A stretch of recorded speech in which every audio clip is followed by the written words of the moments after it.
Can the Celtics salvage their championship window with strategic veteran acquisitions? Or are we watching the slow unraveling of a dynasty? There's a peculiar tension hanging over TD Garden this season, the kind that makes your stomach twist when you watch a team that should be struggling somehow keep their heads above water. The Boston Celtics were supposed to be in crisis mode. Brad Stevens dismantled a championship roster for financial survival. Jason Tatum went down with an injury that sent shockwaves through New England. Joe Mazzulla was left holding a deck of cards that looked more like a losing hand than a playoff contender. Yet here we are, deep into the 2025 season, and the Celtics are defying expectations. They're winning games they shouldn't win. They're competing when conventional wisdom said they'd be rebuilding. But make no mistake, this isn't sustainable. Not without reinforcements. Not without addressing the glaring holes that become more obvious with every passing game. December 15th looms on the horizon like a beacon of hope, or perhaps a deadline of desperation. That's when players who signed contracts during the offseason become trade eligible, and suddenly the marketplace explodes with possibilities. Stevens, the architect who once built a juggernaut, now finds himself in reconstruction mode, armed with limited assets and facing a ticking clock that shows no mercy. The question isn't whether the Celtics need help. It's whether they can identify the right help before this window slams shut forever. Let's establish the battlefield. Multiple franchises have already waved the white flag on this season, their eyes fixed firmly on Victor Wembanyama's younger brother or whoever the next generational talent might be. For Boston, this creates a buyer's market, a chance to scavenge through the wreckage of disappointing seasons and find diamonds in the rubble. The Celtics need size. They need defensive presence. They need basketball intelligence that doesn't require a 3-week training camp to understand Mazzulla's system. Most critically, they need players who've been there before, veterans who won't crumble when the playoff pressure reaches suffocating levels. Stevens has built his reputation on finding value where others see only declining contracts and fading glory. Now, he'll need to channel that genius once more. The championship core is gone. Al Horford's steadying presence, his floor spacing, his defensive versatility, all departed in the great salary purge of 2025. Someone needs to fill that void, and they need to do it without breaking what little financial flexibility remains. Brook Lopez represents the ultimate high-risk, moderate-reward proposition. Once the defensive anchor of Milwaukee's championship machine, the 37-year-old center has looked disturbingly mortal in Los Angeles Clippers uniform. His numbers are borderline alarming, 6.3 points and 1.9 rebounds per game. For a 7-footer, those rebounding figures are practically criminal. But here's where the analytical mind separates from the casual observer. Lopez isn't being asked to be Brook Lopez in Los Angeles.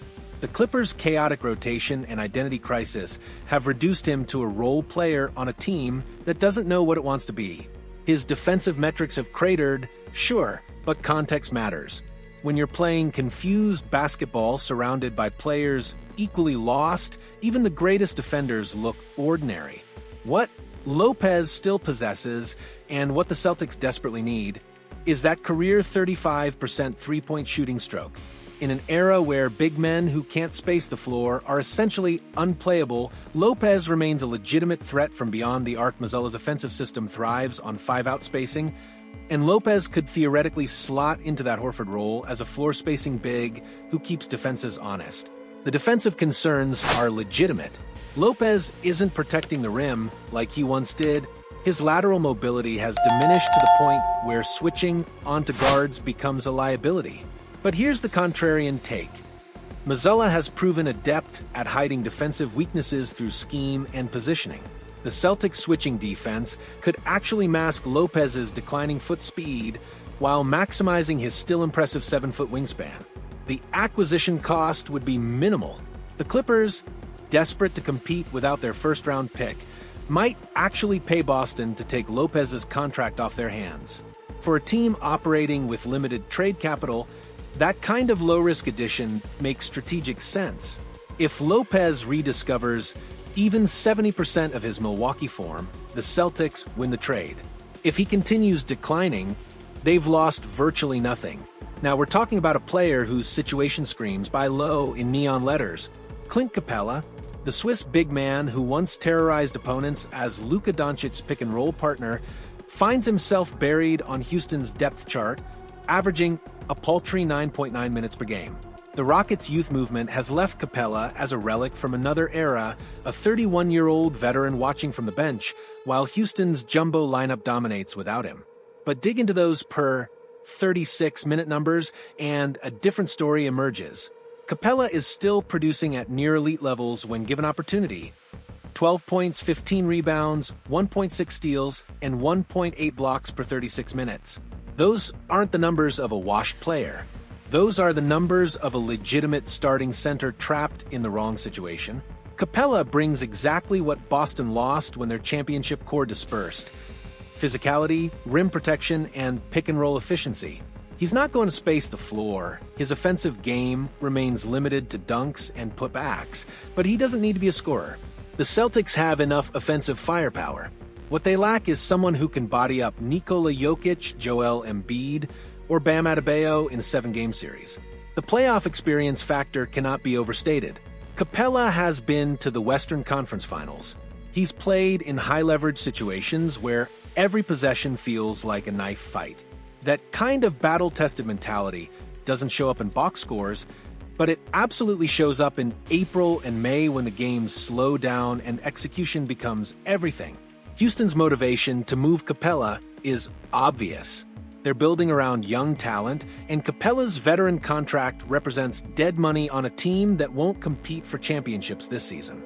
The Pelicans' struggles have created a seller's market for veteran big men, and Capela represents the sweet spot of proven production without prohibitive cost. The fit with Boston's system requires some imagination. Mazzulla would need to adjust his 5-out principles to accommodate a traditional center, but the defensive benefits might justify that compromise. Pairing Capela with Boston's perimeter defenders could create a defensive identity that's been missing since the roster overhaul. And in crunch time, when games are decided by stops rather than shots, Capela's rim protection becomes invaluable. Here's where things get genuinely intriguing. Kevin Looney, the 3-time NBA champion and Golden State Warriors' unsung hero, finds himself in basketball purgatory with the New Orleans Pelicans. Once again, the Pelicans are spiraling toward lottery territory while rookie Derek Queen has usurped Looney's starting role. For a player who's spent his entire career winning at the highest level, this must feel like basketball hell. Looney's value transcends statistics. Yes, his scoring numbers are modest. Yes, he's never going to wow you with athleticism or highlight reel plays. But what Looney brings is something far more precious: championship-level defensive intelligence and versatility. He's guarded everyone from Nikola Jokic to Jason Tatum in playoff series and held his own through positioning anticipation and sheer basketball IQ. The Warriors' dynasty wasn't built on Looney's scoring. It was built on his ability to do the thankless work: set screens that spring shooters open, crash the offensive glass, switch onto guards without getting torched, and anchor a defense that required constant communication and adjustment. Those skills don't diminish with age. If anything, they become more refined. Boston needs exactly that kind of glue guy. The Celtics have offensive talent. They have young legs and athletic wings. What they're missing is the veteran presence who's seen every defensive scheme, every playoff adjustment, every desperate fourth-quarter situation. Looney has been in the crucible and emerged with 3 championship rings. That experience is priceless. The Pelicans' motivation to trade Looney is crystal clear. They're not competing this season, and with Queen's emergence, Looney's $8 million salary represents an opportunity to acquire draft capital or younger assets. New Orleans will be aggressive at the trade deadline, and Looney represents one of their most movable contracts. From Boston's perspective, Looney offers the lowest risk of the 3 targets. He's not going to hurt you. He understands his role. He'll defend, rebound, and make the right play without demanding touches or recognition. In a locker room that's navigating the post-championship hangover, That kind of steady professional presence could be the difference between a first-round exit and a deep playoff run. The financial implications are manageable. Looney's contract is reasonable for a player of his caliber, and the Celtics could likely acquire him without surrendering significant assets. For a team operating with limited flexibility, that kind of value proposition is exactly what Stevens should be targeting. As the calendar flips toward mid-December, Stevens faces a fascinating chess match. Multiple teams are tanking. Veteran players are available. The marketplace is fluid, but Boston's assets are limited and every move carries risk. The beauty of these three targets is their complementary nature. Lopez offers floor spacing and low-cost upside. Capela brings physicality and proven playoff performance. Looney provides championship DNA and defensive versatility.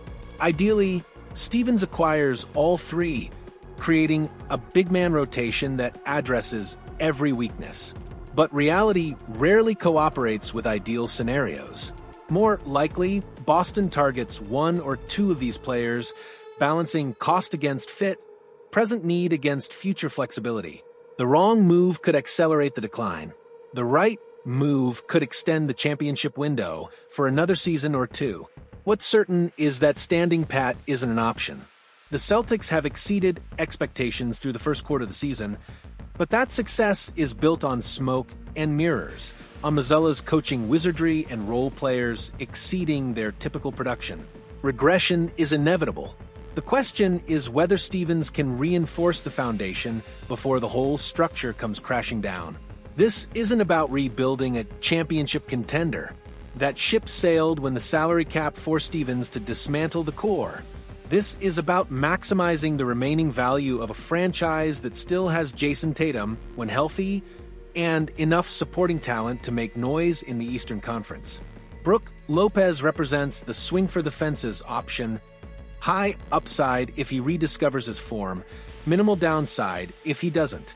Clint Capela offers the safest bet for immediate impact, a proven big man who can start from day one. Kevin Looney brings the intangibles that don't show up in box scores, but absolutely show up in playoff series. If Stevens can land even two of these three, the Celtics transform from overachieving underdogs into legitimate playoff threats. If he whiffs entirely, we might be watching the final chapter of Boston's competitive window before a full-scale rebuild becomes unavoidable. December 15th isn't just another date on the calendar. It's a referendum on Brad Stevens' ability to work magic with limited resources. It's a test of whether championship pedigree and veteran savvy can overcome youth and athleticism. It's the moment when the Celtics season either gains genuine momentum or begins its inevitable slide toward mediocrity. What do you think about these potential targets? Should the Celtics go all in on veteran help? Or is this season already lost? Drop your thoughts in the comments below, and don't forget to smash that like button if you want more in-depth Celtics analysis as we approach the trade deadline. This is going to be a wild ride, and you won't want to miss a single move.